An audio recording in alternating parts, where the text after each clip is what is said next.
Christ academy. आज हम मध्य प्रदेश की जनजातियों की नेक्स्ट श्रृंखला का नया वीडियो प्रकाशित कर रहे हैं। जो संवैधानिक प्रावधान है जो जनजातियों से संबंधित वो देखेंगे, क्योंकि एमपीपीएससी में हर बार देखा गया है कि एक क्वेश्चन इससे आता है। तो अपन आज एक क्वेश्चन, आज 10 मिनट के वीडियो में, ऑलमोस्ट 10 मिनट के वीडियो में अपन एक वीडियो एक नंबर अपन पक्का करेंगे। तो चलते हैं, शुरू करते हैं। तो अब आते हैं परिभाषा पे। तो अनुच्छेद एसटी की परिभाषा, अनुसूचित जनजाति की परिभाषा कहाँ दी गई है? तो अनुच्छेद 366-25 में। अनुसूचित जनजातियों से तात्पर्य एक ऐसी जनजातियों या जनजातीय समुदाय अथवा उनके भागों से है जिसे इस संविधान के प्रयोजन के लिए अनुच्छेद 342 के अधीन अनुसूचित जनजातियाँ समझा जाता है। मतलब क्या है कि अगर क्वेश्चन आए कि एसटी मतलब अनुसूचित जनजाति की परिभाषा कहाँ दी गई है, तो आपको क्या करना है? 366-25। और अगर आए कि अनुसूचित जनजाति का शब्द संविधान के किस आर्टिकल में है, ये किस आर्टिकल में उल्लेखित किया गया है, तो इसका आंसर होगा 342। तो आप समझ गए हैं क्या है दोनों चीज़ें। शब्द आएगा तो आर्टिकल 342 लगाना है। अगर परिभाषा पूछे कि किस आर्टिकल में परिभाषा दी गई है, तो 366-25। ठीक। अब अनुसूचित जनजाति को अधिसूचित कौन करता है? तो राष्ट्रपति द्वारा अधिसूचना जारी करके अनुसूचित जनजाति समुदाय को स्पेसिफिक कर सकता है। ठीक। किसी राज्यपाल के परामर्श से किसी भी राज्य के उससे राज्य की जनजाति को राष्ट्रपति अधिसूचित कर सकता है। चलते हैं आगे, चलते हैं। अब आ जाते हैं अनुच्छेद 17, अस्पृश्यता का अंत। तो आपको सभी को पता है कि अस्पृश्यता का अंत है आर्टिकल 17 में। ठीक। आर्टिकल 23 मानव के दुर्व्यापार बलात् श्रम के प्रतिषेध पे है, और 24 क्या है? कारखानों पे बालकों के नियोजन के प्रतिषेध के लिए। ये यूनिवर्सल है, सबके लिए है। आर्टिकल 25(2) के बी सामाजिक कल्याण और सुधार के लिए सार्वजनिक प्रकार की हिंदुओं की धार्मिक संस्थाओं को हिंदुओं के सभी वर्गों और अनुभागों के लिए खोलने का उपबंध। तो इसमें ध्यान रखिएगा कि हिंदुओं की सभी धार्मिक संस्थाओं, हिंदुओं से तात्पर्य कौन कौन से आते हैं? अपने हिंदू, फिर सिख और बौद्ध, ये अपने हिंदू वर्ग में आते हैं। तो इनके धार्मिक संस्थाओं में हिंदुओं के सभी वर्गों एवं अनुभागों के लिए खोलने का उपबंध है, तो आर्टिकल 25(2) में। चलिए आगे चलते हैं। अब देखते हैं विशेष उपबंध जो एसटी के लिए किए गए हैं। तो विशेष उपबंध आर्टिकल 15(4), तो राज्य के सामाजिक शैक्षणिक दृष्टि से पिछड़े हुए नागरिकों को किसी भी वर्ग के उत्थान के लिए अनुसूचित जातियों एवं अनुसूचित जनजातियों के लिए कोई विशेष उपबंध बनाने की शक्ति है। तो राज्य में जो कोई एसटी एससी के लोग हैं जो पिछड़े हुए हैं, उनके उत्थान के लिए उपबंध बनाने की शक्ति जो है ये 15(4) पे है। और ये कब संविधान में, ये मूल संविधान में नहीं थी, इसको संविधान संशोधन के तहत जोड़ा गया है। तो इसको फर्स्ट संविधान संशोधन के तहत जो 1951 में हुआ था, उसके तहत इसको जोड़ा गया था। तो ये आप ध्यान रखिएगा। फिर डीपीएसपी पे आ जाएँ अपन। इसके अलावा अगर 15(4) के अलावा अगर आप 15(5) को देखें, तो राज्य अल्पसंख्यक वर्गों के शिक्षण संस्थानों को छोड़कर अन्य सभी शिक्षण संस्थानों में सामाजिक एवं शैक्षणिक दृष्टि से पिछड़े हुए ओबीसी, एससी एवं एसटी वर्ग के अभ्यर्थियों के लिए प्रवेश में आरक्षण दे सकता है। तो ये क्या है कि ये किसी भी शिक्षण संस्थान में आरक्षण की बात करता है। और ये कब, किस संविधान संशोधन के तहत हुआ? तो 93 संविधान संशोधन के तहत, जो 2005 में हुआ, उसके तहत 15(5) को जोड़ा गया है। इसके अलावा अगर 16 देखें, 16 आगे देखेंगे हम। इसके अलावा अपन डीपीएसपी पे देखें तो आर्टिकल 46 में अनुसूचित जातियों जनजातियों के अन्य दुर्बल शिक्षा एवं अर्थ संबंधी हितों में अभिवृद्धि करना है। मतलब एसटी एससी के उत्थान के लिए डीपीएसपी पे आएगा कि किस आर्टिकल पे दिया गया है, तो ये 46 है। तो ये याद रखिएगा। अपन ऐसे पढ़ते ना, एससी एसटी, तो ये अपन 4 और अनुसूचित जनजाति 6। ठीक। फिर सांस्कृतिक का संरक्षण, आर्टिकल 28 में संस्कृति का संरक्षण, मतलब किसी बोली, भाषा, लिपि को सुरक्षित रखने का अधिकार है। और आर्टिकल 350(a) में प्राथमिक स्तर पर मातृभाषा की में शिक्षा की सुविधाएं, मतलब मातृभाषा को बढ़ाने के लिए जो उपबंध है वो 350 का में दिया गया है। चलिए आगे बढ़ते हैं अपन। अब आ जाते हैं अपन प्रशासनिक ढांचा, मतलब 5वीं अनुसूची और 6वीं अनुसूची। ये वेरी इंपॉर्टेंट है, इसको आप थोड़ा अच्छे से देखिएगा। तो अनुच्छेद 244 क्या है कि कहता है अनुसूचित क्षेत्रों और जनजातियों का प्रशासन। इसके तहत 5वीं और 6वीं अनुसूची में एसटी एसटी के का विस्तृत प्रशासनिक तंत्र अपन को देखने को मिलता है। अब अगर देखें तो मतलब इस पे देखें अगर, तो 244(1) में क्या है? 5वीं अनुसूची का वर्णन है। और अनुच्छेद 244(2) पे क्या है? 6वीं अनुसूची का वर्णन है। ठीक। 6वीं अनुसूची पे कौन कौन आते हैं? तो 4 राज्य हैं, असम, मेघालय, त्रिपुरा और मिजोरम। ये 4 राज्य आते हैं। ठीक। और अनुसूची 5 और 6 के तहत अनुसूचित क्षेत्र जो घोषित करता है वो किसको राइट्स हैं? तो ये राष्ट्रपति इनको घोषित करता है। अब अनुसूची 5 और 6 में देख लेते हैं। तो अनुसूची 5 में क्या बनेगी? जनजाति सलाहकार परिषद बनेगी।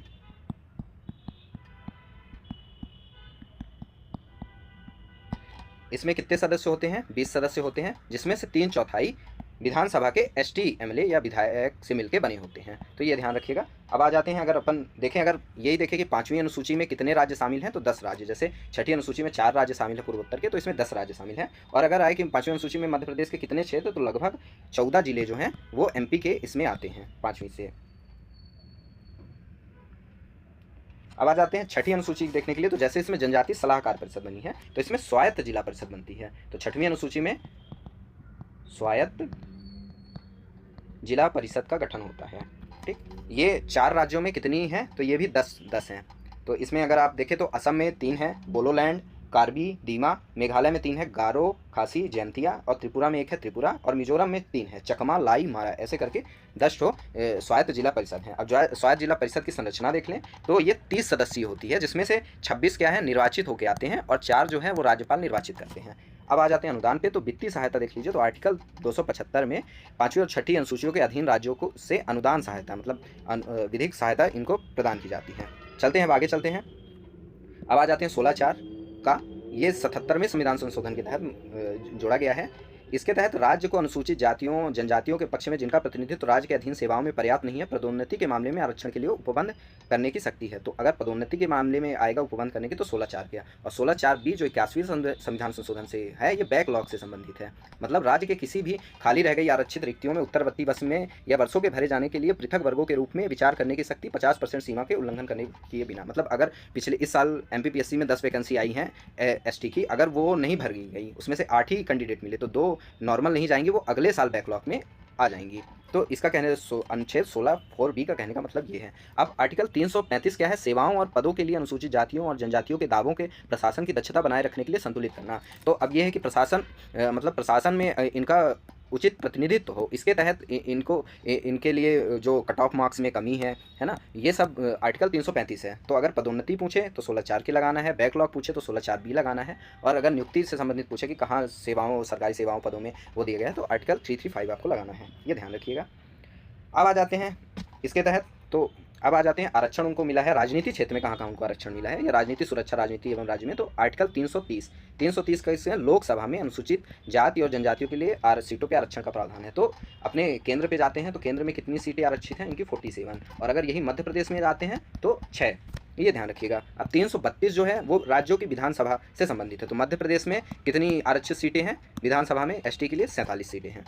अब आर्टिकल 334 पे जाते हैं, 334 पे। तो लोकसभा एवं विधानसभा में अनुसूचित जाति एवं जनजातियों के स्थानों, आरक्षण और विशेष प्रतिनिधित्व का अवधि के पश्चात न रहना। मतलब इसमें क्या है कि ये जो आर्टिकल 2 हैं, इनके लिए शुरू में तो 10 वर्ष की ही वो किया गया था कि 10 वर्ष बाद ये आरक्षण समाप्त हो जाएंगे, लेकिन बार बार संविधान संशोधन के तहत इसको बढ़ाया जा रहा है। जैसे वर्तमान में 104वां संविधान संशोधन तहत इस आरक्षण को 2030 तक बढ़ा दिया गया है। तो आर्टिकल 334 ये कहता है। चलते हैं आगे बढ़ते हैं। अब आ जाते हैं नगरीय निकाय और पंचायतों में आरक्षण से संबंधित। तो आर्टिकल 243 क्या है, पंचायतों में सीटों का आरक्षण। तो आप अगर याद रखना तो ऐसे रख सकते हैं कि 2, 4, 3 डी मतलब दबा के। तो ऐसे वर्ग जिनको पहले दबा के रखा गया था, फिर उनको आरक्षण दिया गया है, तो इसलिए 243D।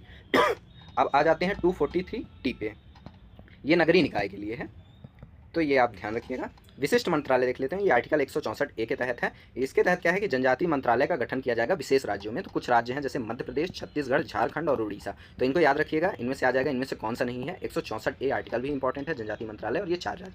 अब पूर्वोत्तर भारत में अनुच्छेद 341 के तहत कुछ मिलता है, जैसे विशेष प्रावधान है। जैसे अगर आप याद रखें तो 371A में नागालैंड है। बी ए के बाद बी देखिए 2 आता है, 2 मतलब सम हो जाता है, तो सम से क्या हो जाएगा, असम हो जाएगा। ठीक। सी अगर सेंटर पे आप हैं तो मणि रखे हैं, तो मणिपुर हैं आप। ठीक। फिर जी क्या है, जी मतलब गम से रम, तो मिजोरम। एच मतलब किसी का भी एच है, अरुणाचल प्रदेश, तो अरुण का ये हाउस है। ऐसे आप ध्यान रख सकते हैं, कुछ ट्रिक भी हैं। अब आ जाते हैं संस्थागत तंत्र और संघ का निवारण। तो इसके लिए निकाय बनाया गया है। अनुच्छेद 338 का में अनुसूचित जनजातियों के लिए स्वतंत्र राष्ट्रीय आयोग की स्थापना की गई है। तो 338 का में हुआ है, 89वां संविधान संशोधन था, और 19 फरवरी 2004 में गठित किया गया है। इसकी संरचना एक अध्यक्ष, एक उपाध्यक्ष प्लस 3 सदस्य होती हैं, 3 वर्ष की नियुक्ति होती है, तो ये आप ध्यान रखिएगा। फिर संघीय निवारण देखिए तो आर्टिकल 339 वेरी इंपॉर्टेंट है। अनुसूचित क्षेत्रों के प्रशासन और अनुसूचित जनजातियों के कल्याण के बारे में संघ का नियंत्रण, संघ की कार्यपालिका शक्ति राज्यों को इन राज्यों को निष्पादन करने के लिए निर्देश देने के लिए, मतलब जनजातियों के उत्थान के लिए राष्ट्रपति द्वारा विभिन्न समय पे आयोगों का गठन किया जाएगा, ये आर्टिकल 339 कहता है। अब कुछ इंपॉर्टेंट है जो अपन ने देख लिए हैं, तो एक बार 5वीं और 6वीं अनुसूची का वर्णन कहाँ है, तो अनुच्छेद 244 में। 244 1 में कौन सी है, 5वीं अनुसूची है, और 2 में कौन सी है, 6वीं अनुसूची है। ये आप ध्यान रखिएगा। ठीक, मातृभाषा में शिक्षा 350 से पढ़ चुके हैं, और पृथक मंत्रालय 4 राज्यों के लिए 164A, ये भी अपन देख चुके हैं। तो लगभग अपन ने जो संवैधानिक प्रावधान है वो देख लिए हैं। नेक्स्ट क्लास में अपन जनजातियों की और क्लासेस देखेंगे, तब तक आप इनको पढ़िए। थैंक यू, धन्यवाद, जय Hind. Like, share and subscribe.